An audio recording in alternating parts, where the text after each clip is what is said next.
ఈ నామంలో మరొకసారి మీ అందరికీ ఉండేవాళ్ళకు ఆన్లైన్ ఉండేవాళ్ళకు ఇంకా ఎప్పుడో మీడియాలో వినబోయే వాళ్ళకి అందరికీ కూడా యేసయ్య నామంలో మిమ్మల్ని ఆహ్వానించి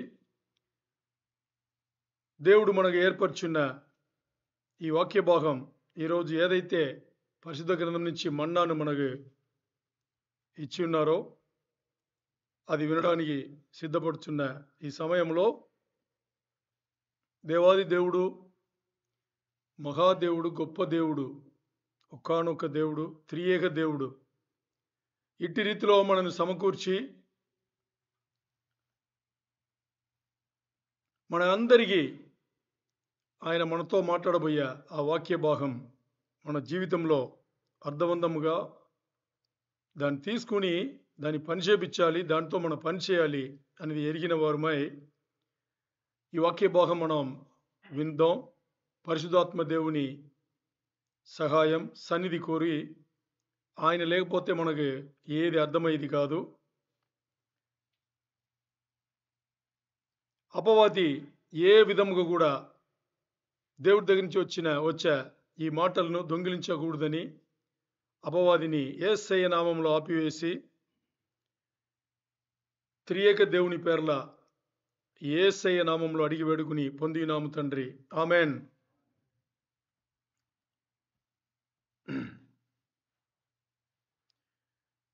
మనం ఒక క్రమంగా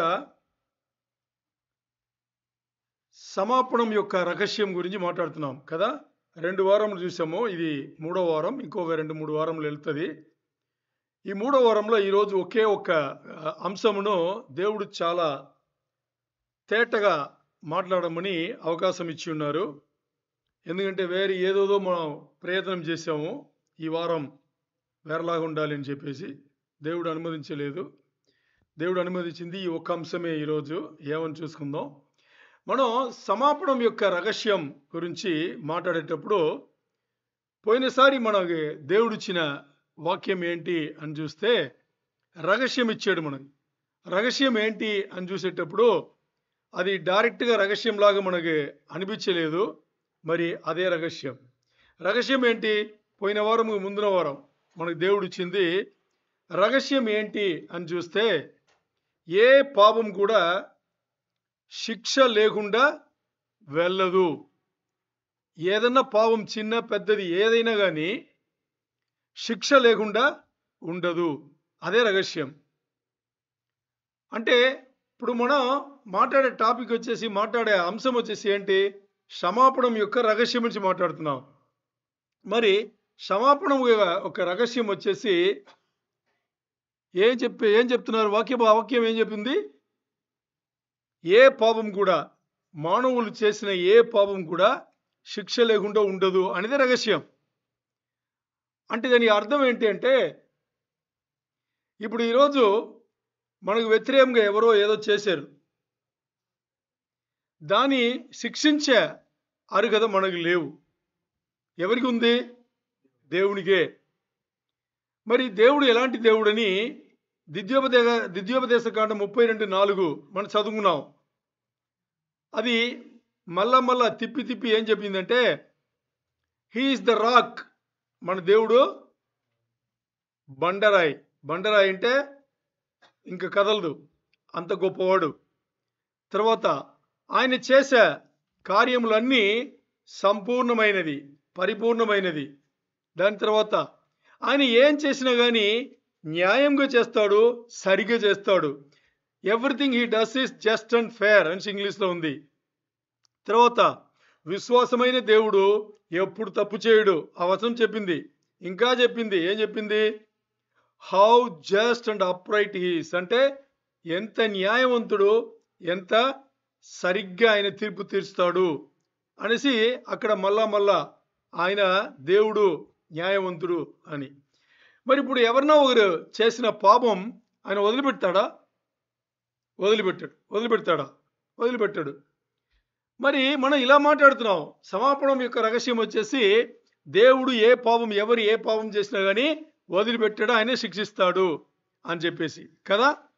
మరి ఒక వచనం చదువుకుందాం. యోహాను 8:7 చదవండి. దీనికి వ్యతిరేకంగా ఉంటుంది.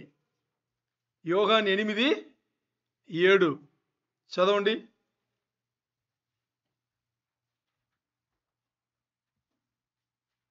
యోహాను సువార్త 8:7 వారు ఆయనను పట్టువదలక అడుగుచుండగా ఆయన తల ఎత్తి చూచి మీలో పాపము లేనివాడు మొట్టమొదట ఆమె మీద రాయి వేయవచ్చునని అని వారితో అనెను. ఈ సన్నివేశం మీకు తెలుసు.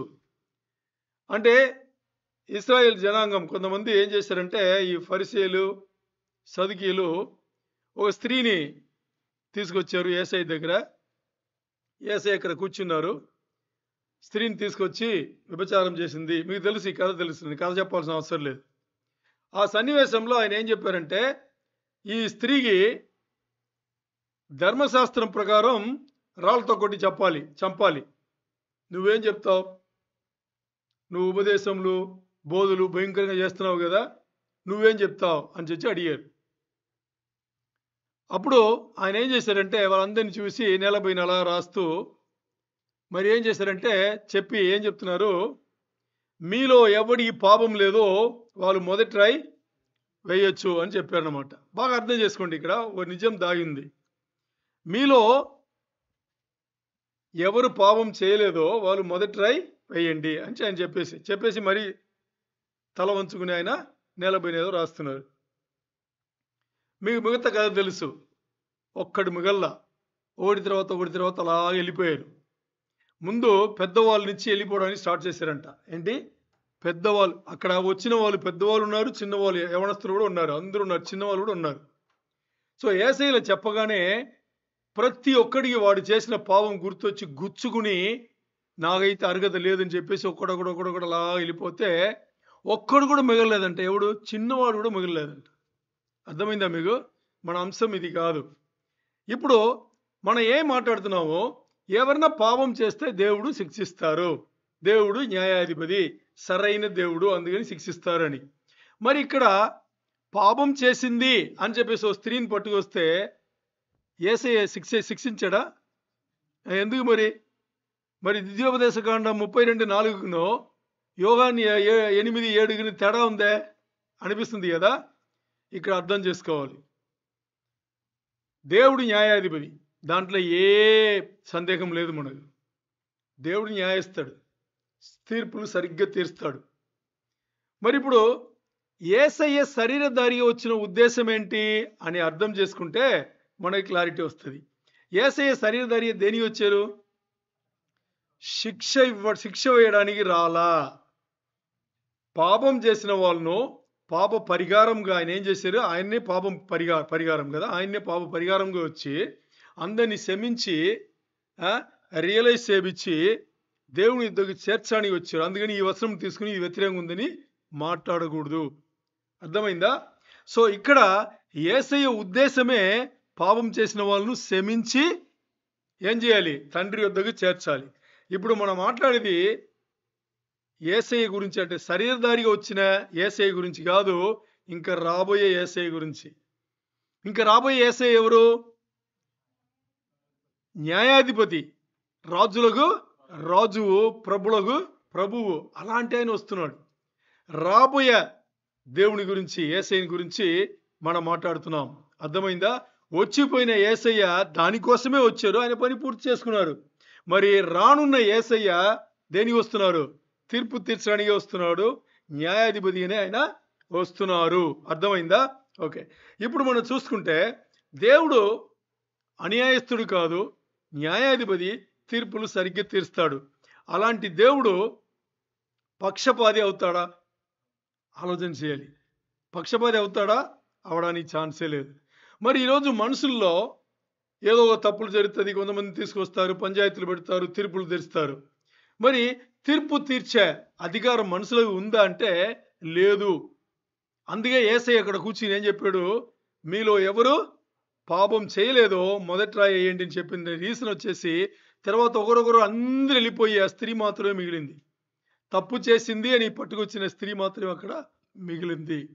అందుకని ఇక్కడ చూస్తే మనకి ఏదైనా కానీ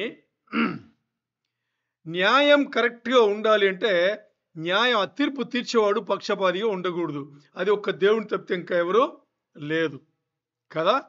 సరే, మనం ఎందుకు క్షమించలేకపోతున్నాము అనేది పోయినసారి మాట్లాడుకున్నాం.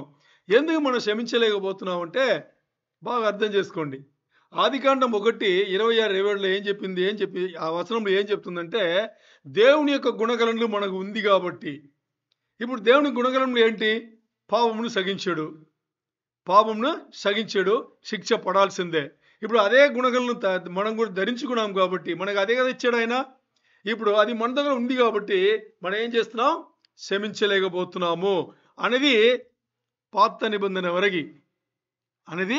పాత నిబంధనలు కూడా క్షమించాల్సిందే, ఓర్పు సహనంతో ఉండాల్సిందే, విషయములు దేవుని దగ్గర వదిలేయాల్సిందే. మరి కొత్త నిబంధన మనకు వచ్చిన తర్వాత యేసయ్య మనకి నేర్పింది ఏంటి? మనం చూసుకున్నాం. ఎన్నిసార్లు క్షమించాలి ఒకరిని? ఎన్నిసార్లు క్షమించాలి?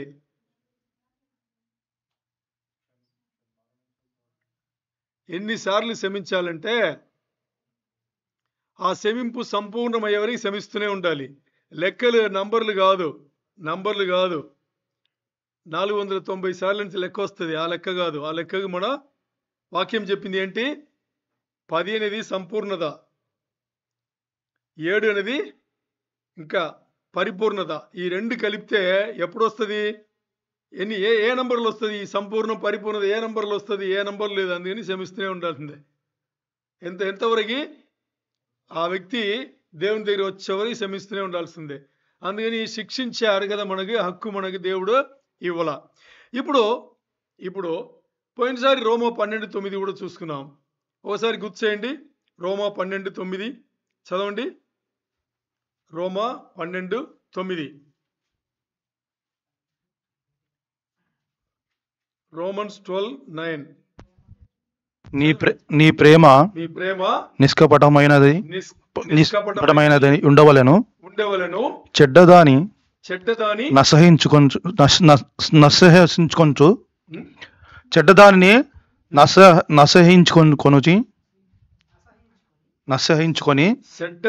నసహించుకొని మంచిదానిని హత్తుకొని ఉండు. ఇలా లేదే. రోమా 12:9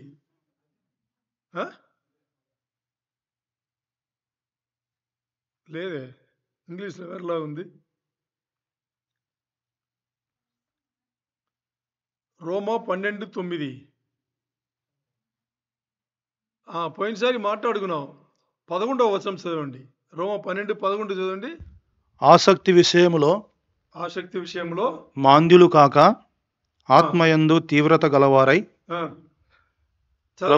ప్రభువును సేవించుడి. నిరీక్షణ గలవారై సంతోషించుచు, శ్రమయందు ఓర్పు గలవారై ప్రార్థనయందు పట్టుదల కలిగి ఉండు. ఈ వచనం ఎక్కడుంది చూడండి. తెలుగు కొంచెం మార్చి ఉంది. 12:19 లో ఉందా? ప్రియులారా మీకు మీరే పగ తీర్చుకొనక. ఈ వచనమే. ఇప్పుడు తెలుగులో రోమా 12:19. ఓకే. ప్రియులారా మీరే పగ తీర్చుకొనగా దేవుని ఉగ్రతకు చోటియుడి. పగ తీర్చుట నా పని. నేనే ప్రతిఫలమును ఇత్తును అని ప్రభు చెప్పుచున్నాడని రాయబడి ఉన్నది. పగ తీర్చుకునేది ఎవరిది? దేవుడే చెప్తున్నారు. వెంజియన్స్ ఇస్ మైన్. తీర్పు తీర్చుకునేది, న్యాయం తీర్చేది నా పని అని దేవుడు ఇక్కడ చెప్తున్నారు. ఎందుకంటే ఇక్కడ మీరే పగ తీర్చుకొనడి వద్దు అని చెప్తున్నాడు కదా. ఆ పగ తీర్చుకోవద్దు అని, ఆ ఫర్గివ్నెస్ అంటే మీరు క్షమించాలి అని చెప్తున్నారు కదా. అది మనం ముందే చూసాం. ఆ క్షమించేది అనేది మనం చేయాలి, పగ తీర్చుకునేదని దేవుడికి మనం ఇచ్చేయాలి. ఫర్గివ్నెస్ అంటే దాని ఏమర్థం అంటే, ఏదైతే మనకు వ్యతిరేకంగా మన దగ్గర మనకు తప్పులు చేశారో వాళ్ళపైన మనకు కోపం ఉందో, ఈ కోపంను మనం ఏం చేయకూడదు, వాళ్ళపైన తీర్చుకోకూడదు. ఈ హక్కును, ఏ హక్కు? కోపమును తీర్చుకునే ఈ హక్కును మనం ఎవరికి ఇవ్వాలి? దేవుని ఇవ్వాలి. దానికే ఫర్గివ్నెస్, క్షమింపు. సమాపణం అంటేనే దాని అర్థం ఇదే. సమాపణం అంటే దాని అర్థం ఏంటి? మనం క్షమించి వదిలేయాలి అంటాం కదా. క్షమించాల్సింది వీళ్ళను, వదిలేయాల్సింది మన కోపమును దేవుని దగ్గర. కోపమును దేవుడి దగ్గర వదిలేస్తే దేవుడు న్యాయవంతుడు కాబట్టి ఎవరైనా తప్పు చేసిన వాళ్ళు వదులుతారా? వదలడు ఆయన. అది ఆ పని మనం చేయాలి అని అనుకున్నాం. సరే, ఇన్ని బాగుంది, ఇంతవరకు మాట్లాడింది పునాది, ఇవన్నీ బాగుంది. ఎలా చేయాలి? ఎలా చేయాలి? నేను ఒకరిని క్షమించాలి, నేను క్షమించలేకపోతున్నా. ఏది సబ్జెక్ట్ ఏంటి? సమాపణం యొక్క రహస్యం. ఇప్పుడు ఈ అంశంలో మాట్లాడుతుంటే నేను ఒకరిని క్షమించాలి, క్షమించాలని లోపల కూడా ఉంది, మరి క్షమించలేకపోతున్నా. ఎలా చేయాలి? ఎవరన్నా ఉన్నారా మీ జీవితంలో? క్షమించాలని ఉంది, వాక్యం వినాలి అని ఉంది, మరి వాక్యం పాటించాలని ఉంది, నేను చేయలేకపోతున్నా. ఉన్నారా ఎవరన్నా? 3 స్టెప్లు ఉన్నాయి. ఈరోజు మనం మొదటి స్టెప్ మాత్రమే చూసుకోబోతున్నాం. ఎందుకంటే మొదటి స్టెప్ చాలా చాలా ఇంపార్టెంట్. ఈ 3 స్టెప్పులు మీ జీవితంలో మీరు తీసుకుంటే ఈ సమాపణం యొక్క రహస్యం మీకు చాలా తేలికైపోతుంది. ఈ 3 స్టెప్లలో మీరు ఏ స్టెప్ను వదిలిపెట్టినా మీరు చేయలేరు, ఆ పని చేయలేరు. ఈరోజు మొదటి స్టెప్ ఏంటి అని చూడబోతున్నాము. ఈ మొదటి మెట్టులో చాలా చాలా ఇంపార్టెంట్. ఏమి ఇంపార్టెంట్ అంటే ఇది మనకి సంబంధించింది, ఇతరులకు సంబంధించింది కాదు. మొదటి మెట్టు మనకి సంబంధించింది. రెండవ మెట్టు వచ్చేసి దేవుని దగ్గర సంబంధించింది, దేవుడికి వదిలేయాలి. మూడవ మెట్టు మరి మనకి సంబంధించింది. సో 3 మెట్లలో 2 మెట్లు మనకి సంబంధించింది. దీన్ని కరెక్ట్గా పాటిస్తే మధ్యలో ఉండే మెట్టు దేవుడు. ఇప్పుడు దేవుడు ఎప్పుడు కూడా తను అనుకునేది చేస్తాడా చేయడా? మీకు ఇష్టం ఉన్నా లేకపోయినా, మనకు ఇష్టం ఉన్నా లేకపోయినా ఆయన ప్రణాళికలు ఏముందో చేస్తాడు ఆయన కదా. ఇప్పుడు మొదటి మెట్టు ఏమని మనం చూద్దాం. ఈ 3 మెట్లలో మొదటి మెట్టు మొదటి మెట్టు దేనికి? ఇది సమాపణం యొక్క రహస్యం. దాంట్లో ఎలా చేయాలని దీంట్లో మొదటి మెట్టు ఏంటి అంటే, ఇతరులను క్షమించలేకపోతున్నాం కదా, వాళ్ళు మనకు ఏమి చేశారు దాన్ని గుర్తించాలి. ఏం చేయాలి? క్షమించలేకపోతున్నాం కదా, ఎందువల్ల క్షమించలేకపోతున్నాం? ఆలోచన చేయాలి.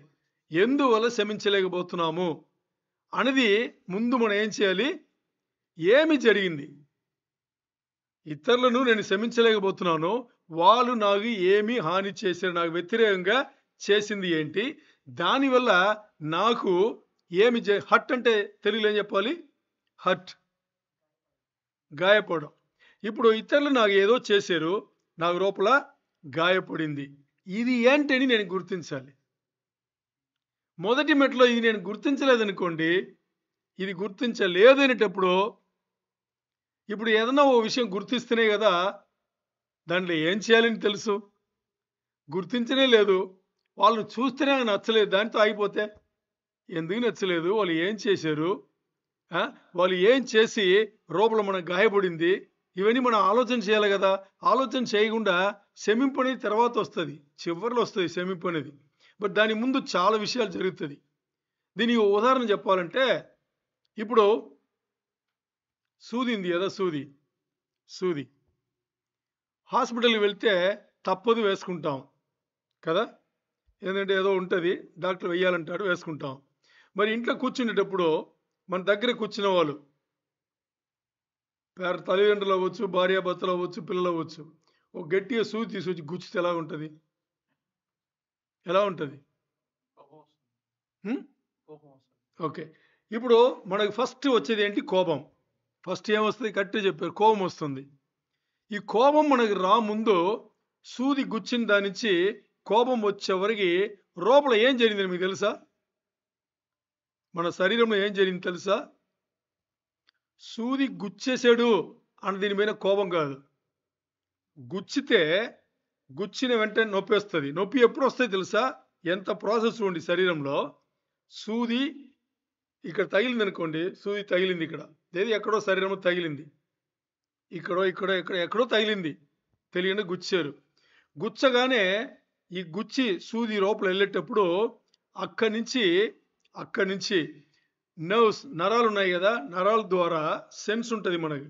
ఈ నరాల ద్వారా ఈ సెన్స్ ఎక్కడ వెళ్తుంది? ముందు బ్రెయిన్ వెళ్తుంది. ఈ బ్రెయిన్ వచ్చేసి గుర్తించదు ఏమని, అక్కడి నుంచి నొప్పి వచ్చింది అని చెప్పి ఈ బ్రెయిన్ ఏం చేస్తుంది? మనకి తెలియపరుస్తుంది. తెలియపరచగానే ఆ తర్వాత నొప్పి వస్తుంది. ఇది ఎంత టైంలో జరుగుతుంది? ఇంత కూడా కాదు. దీని కోట్ల భాగాలు చేస్తే, ఈ సమయం కోట్ల భాగాలు చేస్తే ఎంత సమయం? ఆ సమయం లోపల జరిగిపోతుంది. మరి లోపల జరిగింది మనకు తెలుసా? తెలియదు. సూది గుచ్చింది మాత్రమే తెలుసు. సూది గుచ్చింది కూడా ఎప్పుడు తెలుసు? గుచ్చేటప్పుడు తెలియదు, నొప్పేస్తే తెలుస్తుంది. నొప్పి ఆ క్షణంలో తెలిసిపోయింది. నొప్పి క్షణంలో తెలిసిపోతే ముందు మనకు వచ్చేది ఏంటి? కోపమే. కోపం ఎవరిపైన తెలుసా? ఎవరు ఇప్పుడు వెనక నుంచి మన అమ్మాయి అబ్బాయి అనుకోండి, మన అక్కడ కూర్చున్నాం, సోఫాలో కూర్చున్నాం. సోఫా కొంచెం విండో ఉండే సోఫా అనుకోండి, అంటే మధ్యలో గ్యాప్ ఉంది. ఈ గ్యాప్లో వచ్చేసి ఇక్కడ వెనకాల గుచ్చింది అనుకోండి. గుచ్చింది ఎవరిని కూడా తెలియదు, కోపం మాత్రం ముందు వస్తుంది. కోపం వచ్చేప్పుడు ఎలా రావాలి? తెలిసి రావాలి. ఎవరు చేశారు, ఏం చేశారు, దానికి ఎంత కోపం తెలిసి రావాలి. ఇప్పుడు గుచ్చింది ఎవరో గుచ్చారు, ఎవరిని కూడా తెలియదు. భార్య గుచ్చిందా, అమ్మాయి గుచ్చిందా, అబ్బాయి గుచ్చాడా, పక్కంటి అబ్బాయి వచ్చి గుచ్చాడా, ఎవరు గుచ్చాడో మనకు తెలియదు కదా. మరి గుచ్చి నొప్పి రాగానే కోపం మాత్రం ముందు వచ్చేసింది. చూసారా ఎంత ప్రాసెస్?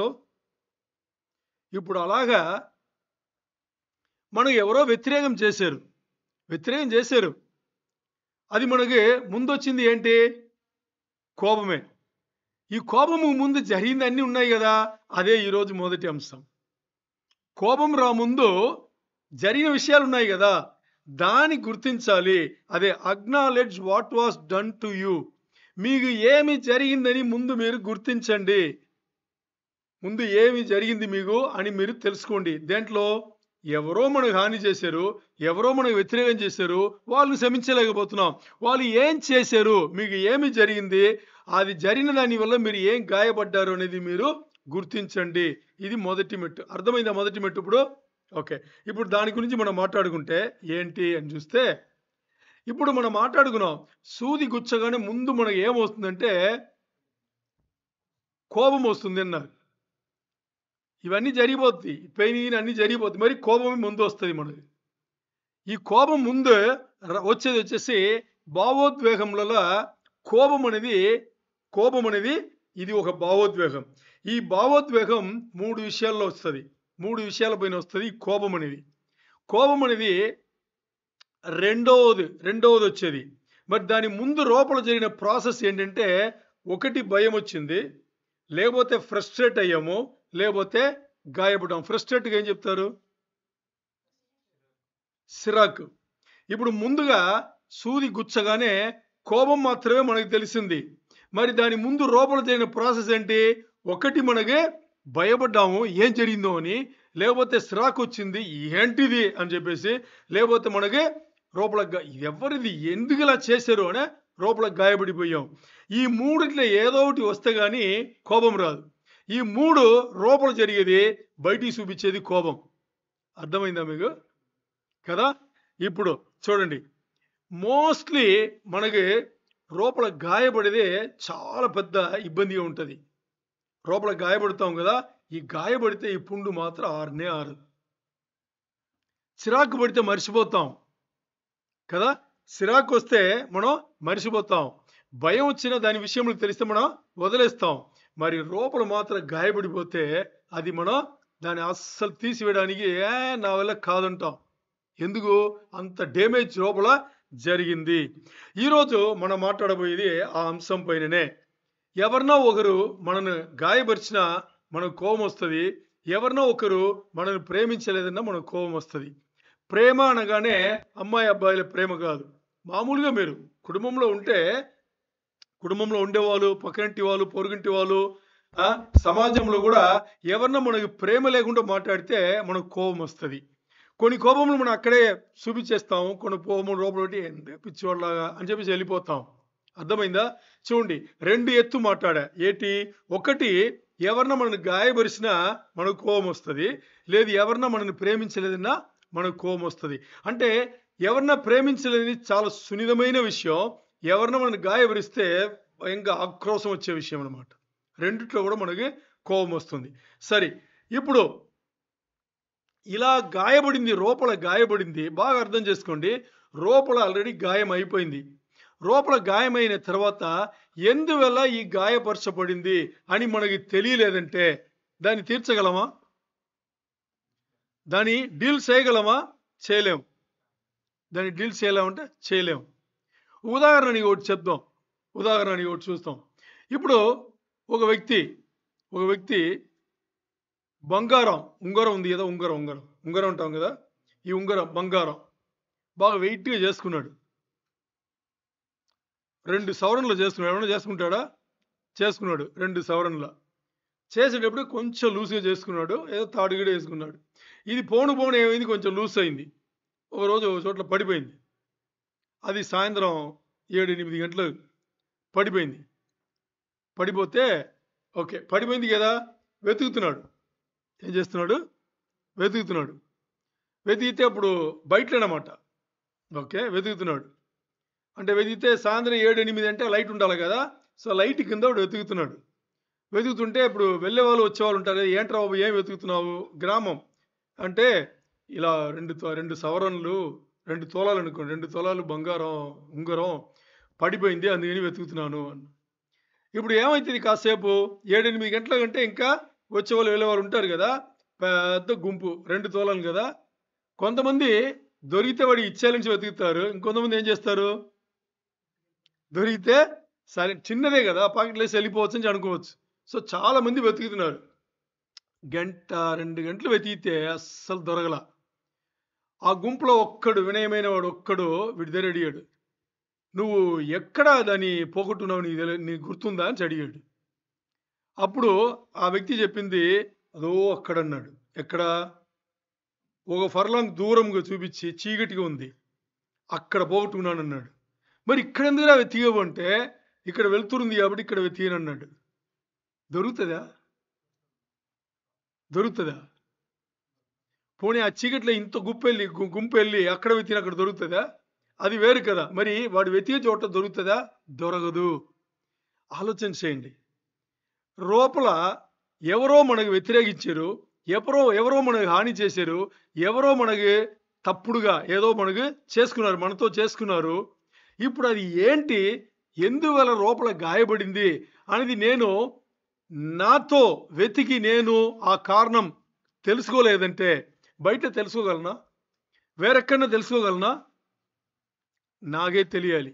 ముందు నేను దాన్ని అర్థం చేసుకోవాలి. అది నేను అర్థం చేసుకుంటే అప్పుడు ఏమవుతుంది? నేను ఆ విషయమును బయటికి తీసుకొచ్చి నేను దాన్ని డీల్ చేయగలను.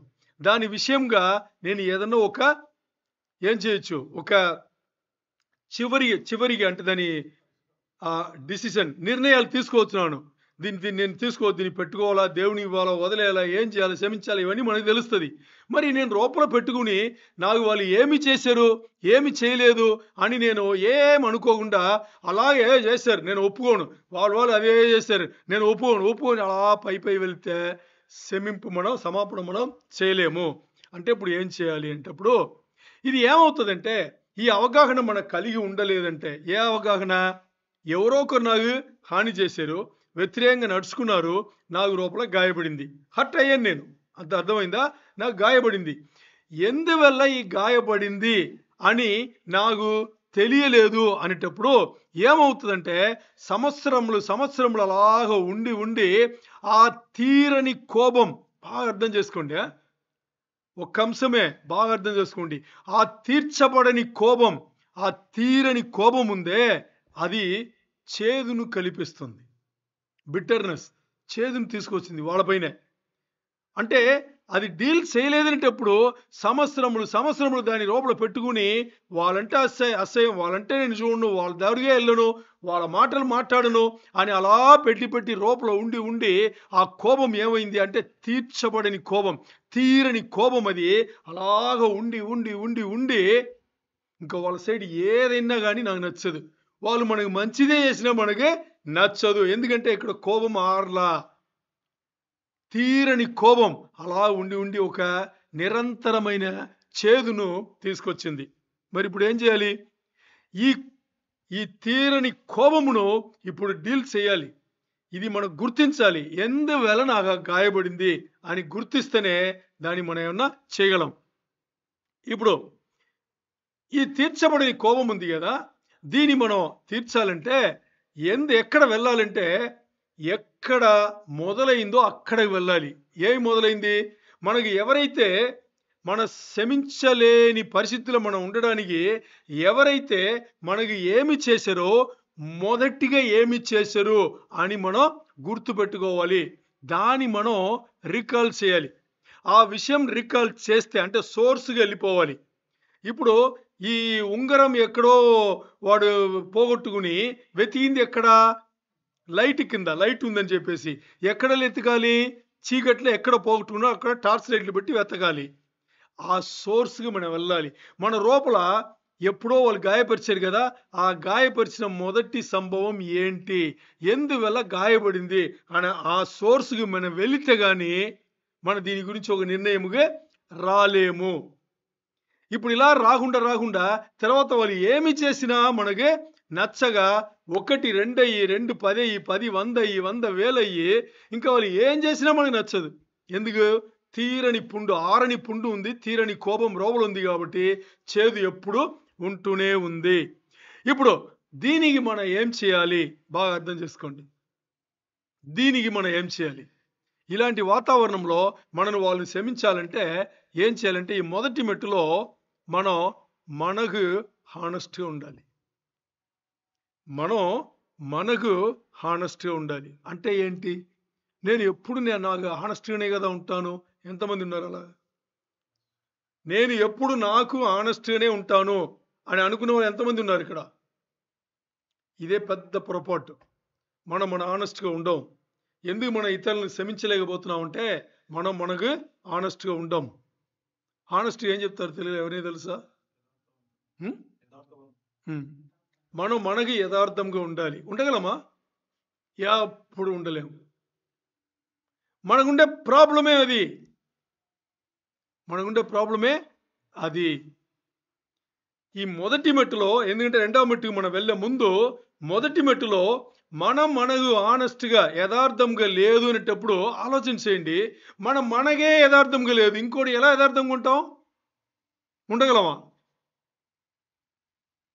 మరి ఇంకోరికి యథార్థంగా ఉండేది చాలా ఈజీ తెలుసా మీకు? మనకు యథార్థంగా ఉండేదే చాలా కష్టం. మీకు తెలుసా తెలీదో? నేను మాట్లాడేది మీకు అర్థమవుతుందా? గ్రహిస్తున్నారా?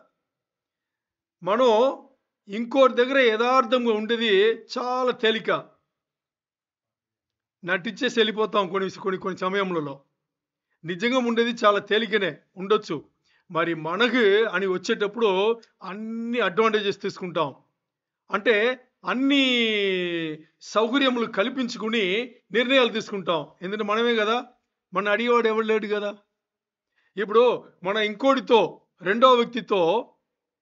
రెండో వ్యక్తితో బాగా అర్థం చేసుకోండి. రెండో వ్యక్తితో మన యథార్థంగా ఉంటే ఎవరు అడగరు. లేకపోతే మూడో వ్యక్తి అడుగుతాడు. అదేంట్రా అలా అన్నావు? అంటారా? అనరా? ఇప్పుడు మీతో యథార్థంగా లేదనుకోండి ఎవరు అడుగుతారు మిమ్మల్ని? అడిగేవాళ్ళు ఎవరు లేరనుకోండి మానవుడి జీవితం విచ్చలవిడి ఉంటది. ఏ విషయంలో చూడండి అడిగేవాళ్ళు ఎవరు లేదంటే మానవుడి జీవితం ఎలా ఉంటది? ఇంకా అంతే.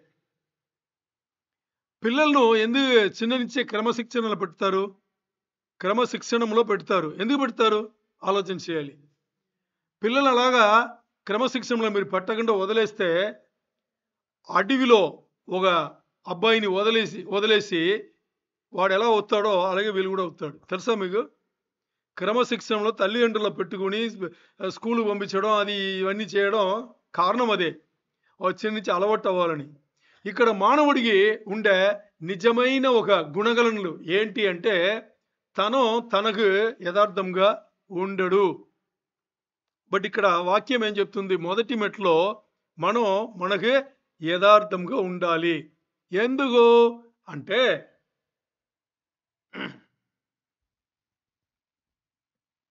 యేసయ్య ఎందుకు వచ్చారు? యేసయ్య శరీరధారిగా రావాల్సిన అవసరం ఎందుకు పడింది? మనం పాపం చేశాం, దిక్కు లేదు, పరిష్కారం లేదు, ఏమి చేయలేని పరిస్థితి. సృష్టికర్త మనల్ని సృష్టి చేశారు కాబట్టి ఆయనే దిగి వచ్చని సరిచేయాల్సిన అవసరం పడింది. ఈరోజు ఈరోజు బాగా అర్థం చేసుకోండి. ఈరోజు మనం పాపం చేశాం, మనం ఇతరులకు పాపం చేశాం. ఇప్పుడు ఇతరులు మనం క్షమించాలి. ఇతరులు మనకు పాపం చేశారు, మనం వాళ్ళని క్షమించాలి. రెండు ఉన్నాయి కదా. మనం ఎవరినైనా క్షమించాలి, కరెక్టే. ఇప్పుడు మనం ఎవరికైనా వ్యతిరేకం చేసి ఉంటే వాళ్ళు కూడా మనం క్షమించాలి కదా. ఈ రెండు కరెక్టే కదా. మన విషయంలో ఈ రెండు జరగాలి. ఈ రెండు జరిగితే దేవుడు ఒప్పుకుంటాడు, లేకపోతే దేవుడు ఒప్పుకోడు. తెలుసా మీకు? ఏది మనం ఎవరైనా వ్యతిరేకం చేసి ఎవరైనా హాని చేసి ఉంటే వాళ్ళు మనల్ని క్షమించాలి, కరెక్టే కదా. వాళ్ళు మనకు వ్యతిరేకంగా తప్పులు చేసిన పాపం చేసి ఉంటే మనం వాళ్ళని క్షమించాలి. ఈ రెండు జరగాలి. అదే క్రాస్లా పెద్దలు మాట్లాడతారు. క్రాస్ ఇటు ఒకటి ఉంటుంది, ఇటు ఒకటి ఉంటుంది కదా. ముందు ఇది సరిచేయాలి, ఇది సంధి అవ్వాలి, సమాధానం అవ్వాలి, అప్పుడే ఇక్కడ వెళ్ళగలము అంటారు. దేవుని దగ్గర వెళ్ళాలంటే ముందు సహోదరుల మధ్యలో ఏం చేయాలి? సమాధానం కలిగి ఉండాలి అని చెప్తారు కదా. ఓకే, మనం మనకు యథార్థంగా ఎందుకు ఉండాలి? మనం మనకే యథార్థంగా ఎందుకు ఉండాలంటే, ఇంకోరికి మన పాపం చేసాం, బాగా అర్థం చేసుకోవాలి. ఇంకోరికి మన పాపం చేసాం, అన్యాయం చేసాం, వాళ్ళు మనకి క్షమించాలి కదా. క్షమించాలా వద్దా? క్షమించాలి. ఇప్పుడు వాళ్ళు మనల్ని క్షమించలేదంటే, వాళ్ళు మనల్ని క్షమించలేదంటే వాళ్ళు మనం ఎలా తీర్పు తీరుస్తాం? వాక్యం చెప్తుంది కదా క్షమించమని, క్షమించాలి కదా, అలాగే కదా అనుకుంటాం. అనుకుంటాం. ఇప్పుడు మనను క్షమించే విషయంలో వాళ్ళు ఆనెస్ట్గా ఉండాలి, వాళ్ళు యథార్థవంతంగా ఉండాలి అని వాళ్ళ దగ్గర మనం కోరుకుంటాం కదా. ఎందుకు కోరుకుంటాం? వాక్యం చెప్తుంది. అందుకని వాళ్ళు నన్ను క్షమించాలి, క్షమించలేదనేటప్పుడు నేను పైకే దేవుడి దగ్గర చేరుకోలేను, వాళ్ళు క్షమించాలి, వాళ్ళు యథార్థంగా ఉండాలి అని ఎదురు చూస్తామా చూడమా? చూస్తాం. సరే, ఇది ఇతరుల విషయంలో. ఇప్పుడు మనం ఇంకోరికి హాని చేసాం, వ్యతిరేకించాం, మనం ఇంకోరికి అన్యాయం చేసాం. ఇప్పుడు మనం ఏం చేయాలి? వాళ్ళను క్షమించాలి. క్షమించాలా వద్దా? క్షమించాలి. ఇప్పుడు క్షమించాలి అనేటప్పుడు మీరు మీరు ఆనెస్ట్గా, మీరు యథార్థవంతంగా ఉండాలి. మీ యథార్థత అనేది ఎక్కడ ఉందంటే వాక్యంలో ఉంది. మీ దగ్గర లేవు. బాగా అర్థం చేసుకోండి. మీ దగ్గర నా దగ్గర లేవు. మీ దగ్గర నా దగ్గర అది ఉంటే దేవుడు రావాల్సిన అవసరం లేదు కదా. ఇప్పుడు మనం యథార్థంగా ఉండాలంటే వాక్యం చెప్పేది వినాలి. వాక్యం ఏం చెప్తుంది? ఇతరులను క్షమించు అని చెప్తుంది. ఇప్పుడు నేను క్షమించలేకపోతున్నా. మొదటి మెట్ల ఏంటంటే నాకు యథార్థంగా ఉండాలి. యథార్థంగా ఎందుకు ఉండాలి? ఎలా ఉండాలి అంటే, ఇతరులకు నేను అన్యాయం చేస్తే వాళ్ళు నన్ను ఎలా క్షమించాలని నేను ఎదురు చూస్తున్నానో, అలాగే నాకు ఎవరిన అన్యాయం చేసి ఉంటే నేను కూడా క్షమించాలి అనే యథార్థత మీ దగ్గర లేదనుకోండి, క్షమించగలమా సిస్టర్? క్షమించగలమా? క్షమించలేం. మొదటి మెట్టులో చాలా చాలా ముఖ్యమైన అంశం మనం యథార్థంగా ఉండాలి. అంటే ఇక్కడ ఏ పాయింట్ మనం అర్థం చేసుకోవాలంటే, ఇంకోరిగో న్యాయం నాకో న్యాయం అని పెట్టుకోకూడదు. రెండు స్టాండర్డ్లు పెట్టుకోకూడదు. నేను నన్ను ఎలా చూస్తున్నానో, నేను చేసిన తప్పుల్లో, నాకు చేసిన అన్యాయంలో నేను ఎలా ఇప్పుడు నేను తప్పు చేశాను, అది నాకే హాని కలిగింది. ఏంటి? నేను పెద్ద తప్పు చేశా, నాకే అది వ్యతిరేకంగా వచ్చి పడింది. నేనేం చేస్తా? క్షమిస్తానా? క్షమించనా? క్షమించడానికి నేను ఏమైనా కండిషన్లు పెట్టుకుంటానా? చెప్పాలి. నేను నాకు ఏదో పెద్దగా నష్టం వచ్చేట్టుగా పెద్ద తప్పు చేసుకున్నా, అన్యాయం చేసుకున్నా, నాకు నేనే అన్యాయం చేసుకున్నా. ఇప్పుడు నేను క్షమించాలి. నేను ఏమైనా నిబంధనలు పెట్టుకుని క్షమిస్తానా? లేదు. ఏ నిబంధన లేకుండా అయిపోయింది ఇంకేం చేయాలి అని చెప్పేసి సింపుల్గా తీసుకుంటానా? సింపుల్గా తీసుకుంటానా? తీసుకోనా? మరి ఇంకో నుంచి వచ్చేటప్పుడు నీకెందుకు అన్ని నిబంధనలు పెడతావు అడుగుతున్నాడు దేవుడు. ఇంకో నుంచి వచ్చేటప్పుడు ఎందుకు అన్ని నిబంధనలు పెడుతున్నావు అంటే నీవో న్యాయం ఇంకోటిగో న్యాయమా? నువ్వు నిన్ను తీర్పు తీర్చుకుని తినలే ఒక దారి ఫాలో అవుతావు, ఇంకోటి నువ్వు తీర్పు తీర్చుకుని తినలే ఇంకో దారి ఫాలో అవుతావా? 2 స్టాండర్లు పెట్టుకుంటే నువ్వు మనిషే కాదంటున్నాడు దేవుడు. అర్థమైందా? అది డబుల్ స్టాండర్డ్ ఉండకూడదు. దేవుడి కన్నా గొప్పవాడు ఎవరైనా ఉన్నారా? దేవుడి కన్నా పెద్దవాడు ఎవరైనా ఉన్నారా? దేవుడి కన్నా ఇంకా దానికన్నా దేవుడికన్నా పెద్ద న్యాయాధిపతి ఎవరైనా ఉన్నాడా? దేవుడి కన్నా సరిగ్గా తీర్పు తెచ్చేవాడు ఇంకెవరైనా ఉన్నారా? ఆ దేవుడు మాట్లాడేది నీకో స్టాండర్డ్ ఇంకోటికో స్టాండర్డ్ పెట్టుకోవద్దు. నిన్ను నువ్వు ఎలా తీర్పు తీర్చుకుంటావో, నిన్ను నువ్వు ఎలా న్యాయం తీర్చుకుంటావో అది నువ్వు ఇతరులకు కూడా చెయ్యి. నువ్వు నీకు యథార్థంగా ఉండాలని అనుకుంటే ఇంకోటి కూడా అదే యథార్థత నువ్వు చూపించాలి. అప్పుడే ఇది సమాధానం అవుతుంది. ఇక్కడ సమాధానం కలగలేదంటే నువ్వు ఎన్ని కోట్ల సార్లు నువ్వు యేసయ్యన్నా యేసయ్య రాడు. యేసయ్య తిరిగి కూడా చూడు. పైకి వెళ్ళేటప్పుడు ఎవరని అడుగుతాడు. వాక్యం చెప్పింది నువ్వెవరో నాకు తెలియదంటాడు యేసయ్య. ఏం చేస్తావు అప్పుడు? చిన్న పని క్షమించేది ఇక్కడ, దీన్ని వదిలేసి పెద్ద బహుమానం కోల్పోతావా? ఆలోచన చేయాలి. చాలా చాలా ఇంపార్టెంట్. మన యథార్థంగా మన ఎంత యథార్థంగా ఉంటామో అదే స్టాండర్డ్ను ఇతరులకు కూడా మనం చేయాలి, దాన్ని పాటించాలి. చాలా చాలా అవసరం, చాలా చాలా అవసరం. అది లేదనేటప్పుడు ఇతరులను మనం ఏం చేయలేము, క్షమించలేము. సమాపణ ముక్కై రహస్యం మనం ఆడేప్పుడు ఎలా మనం క్షమించాలి అనే దీని గురించి ఇప్పుడు మనం మాట్లాడుతున్నాం. అందుకని మనను ఒకలాగా మనం న్యాయం తీర్చడం, ఇంకోలాగా మన న్యాయం తీర్చడం అది అవ్వదు. ఇది మొదటి మెట్టు. ఈ మొదటి మెట్టు మనకి సరిగ్గా జరగాలంటే ఏమేమి మాట్లాడేమో, ముందు మనకి వాళ్ళు హాని చేశారు కదా, ఆ హాని చేసిన వాళ్ళు, వ్యతిరేకం చేసిన వాళ్ళు ఏమి చేశారు, అది నాకు ఎలా గాయపడింది అని నేను ముందు గుర్తించి ఇప్పుడు నేను ఏం చేయాలి, నాకు యథార్థంగా ఇది నాకు చేసి ఉంటే నేను ఏం చేసి ఉంటాను, నన్ను ఏ నిబంధనలు లేక క్షమించి ఉంటాను కదా.